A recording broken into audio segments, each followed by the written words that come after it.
गोर्खा लिगलिकोट गाउँ नेपालको इतिहासको मुटुमा स्वागत छ तपाईहरुलाई।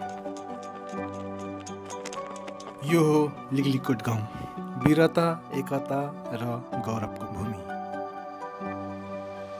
सदियौं अघि यही ठाउँमा राजा चयन गर्न वीरहरूले दौड प्रतियोगिता गर्ने गर्थे।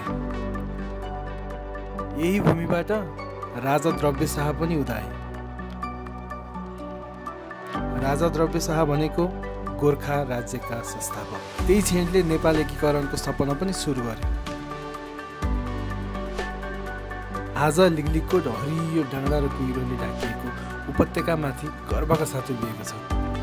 यहाँको चिसो हावामा इतिहासको सुगन्ध महसुस गर्न सकिन्छ।